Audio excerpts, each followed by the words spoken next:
Hey there. Okay, so I promised you I was going to show you a quick video on these two examples, the Jenny example and the Ariel example from our worksheet. So just to make sure that you are all on the same page. Um, it's a present value question, and we know that because Jenny needs a student loan. As soon as you hear the word loan, you know it's a present value question. And you know it's an annuity because, where's the key word you're looking for? She can make payments of $200 at the end of each month.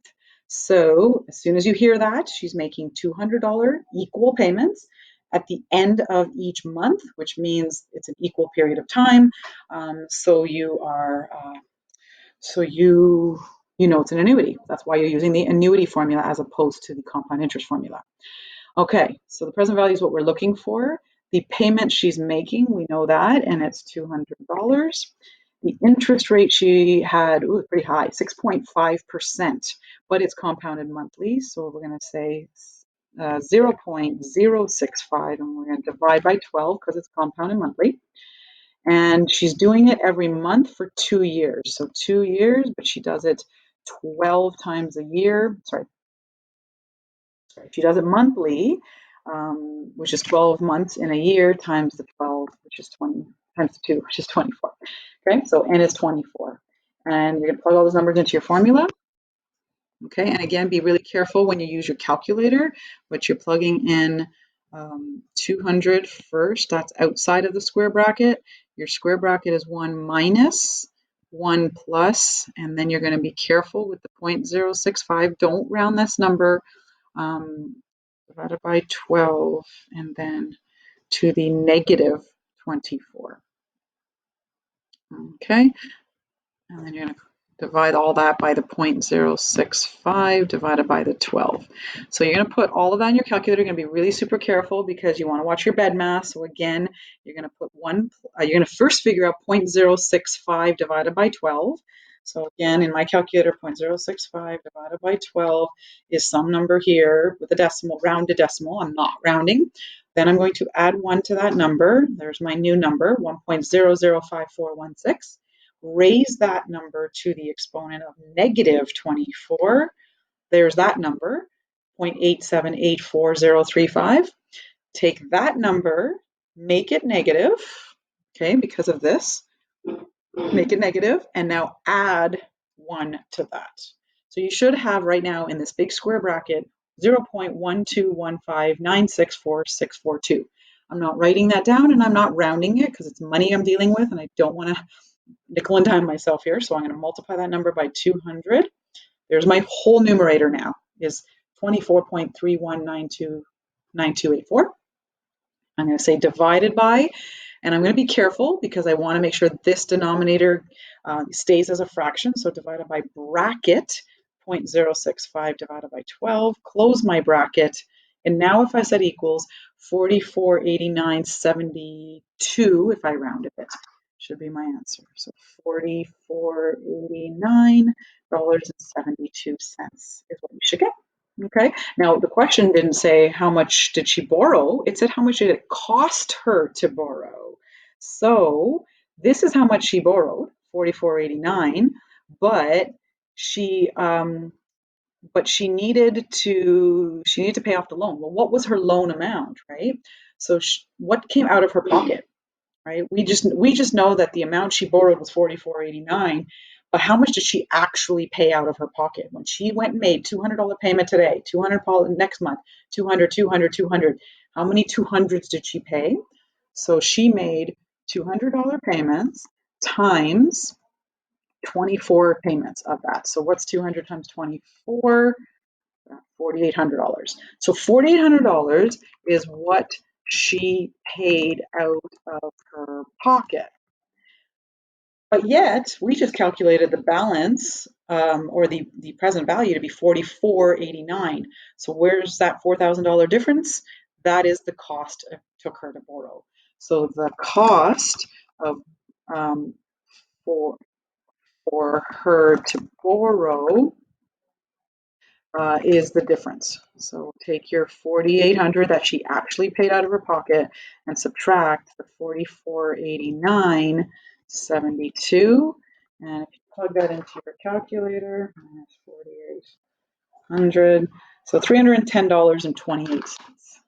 $310.28. So that's not bad. To borrow money for 2 years, she just had to give them a little tip or a thank you gift as $310.28. So that's what it costed her to borrow. Okay. The next example was Ariel's. So this is an interesting question because sometimes we get lucky, like in Ariel's case, he's planning to make 18 monthly payments of $150 on his student loan. But partway through the loan, he inherits some money and he's like, well, I don't want to keep paying interest. So can I just drop down a certain amount of money and pay it off quicker? And what if I do, is that worth it? How much would I actually save? And you may choose to, oh, it's not saving that much. I'm just going to keep on paying the monthly payments. But sometimes when it comes to really big ticket items, you might be saving $20,000, $30,000 if you just dropped, sort of inherited um, bulk amount of money right down. And so that's what I want you to look at in this case. Okay. So monthly payments of 150, interest rate of 5.5. So the first thing we got to figure out is what is the loan value, right? What is the present value of his loan? So if I put 18 monthly payments of $150. So my payment amount is the $150. My interest rate is 0.055 and I'm dividing it by monthly, so 12. And my N is, now he's doing this for 18 months, so 18 total payments.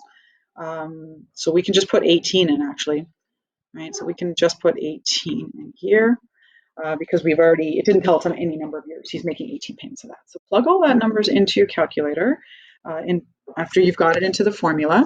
And you're going to have a payment of $150. And then you're going to say 1 minus 1 plus 0.055 divided by 12, all to the negative 18 payments, and then divided by. So quick calculation, just make sure we get all the same numbers. 0.055 divided by 12. And then I'm going to add 1 to that number, and I'm going to raise it to the exponent of negative 18. That's my answer there, which I'm going to make negative and then add 1 to it. There's my big square bracket. So you should have 0.079014985. Multiply that number by $150 and divide it by bracket 0.055 divided by 12. Close the bracket. So 2585.95. Okay, so what does that number mean? 2585 and 95 cents. Okay, that's basically what he owes, right? He's 18 months. He's been making these payments. That's what he has left to pay. If he keeps on doing this for the next 18 more months, he will have to pay 2585.95. But what's actually come out of his pocket in that 18 months, right? So what he actually pays out of pocket is going to be $150. And how many times he does that? 18 times. So out of his pocket, quick calculation there, that's $2,700. So $2,700 is what's going to come out of his pocket if he keeps on making these payments, right, for the next 18 months. But we calculated that the amount that he can pay off right now, if he paid it off right now today, he could pay them $2585.95. So what would you rather do? Would you rather pay them $2585.95 and be debt free right now, or would you rather keep making these payments and then at the end of the 18 months you would have actually paid them $2,700? So what's the difference between those numbers? Just quick calculation. The difference between $2,700 and $2585.95. I mean, it's only a few $100. I'm sorry, it's not even a few $100. What is that? That's about calculate that $114.05, right? That's not much. That's $114, but it's still $114. If he was to just drop that inheritance down today, clear his debt, and tell them goodbye, I don't want your debt, I don't want to keep paying you, he actually gets to save $114.05. But he saves if he chooses to pay off the debt today and not continue to pay monthly installments. Okay, so you get the choice. If you come up with a lot of money, sometimes even your parents might even say, you know what, I'm sick of you paying off this loan. Here's a bunch of money, drop it down, and then don't worry about paying interest. So it's a nice option, and that's what you would save. But for 114 bucks, if this number was like 20 bucks, 30 bucks, I'd keep doing it, because remember, that's money that you don't have to drop 25 grand today. You can just keep giving them this much, and you're only really losing a few bucks at the end. So it's up to you. It's a decision you would have to make based on how big this number is that you're saving. Okay. All right. I hope that helps. I'm going to stop here. And if you need any help with anything else, come see me during office hours. Okay. All right. Good luck.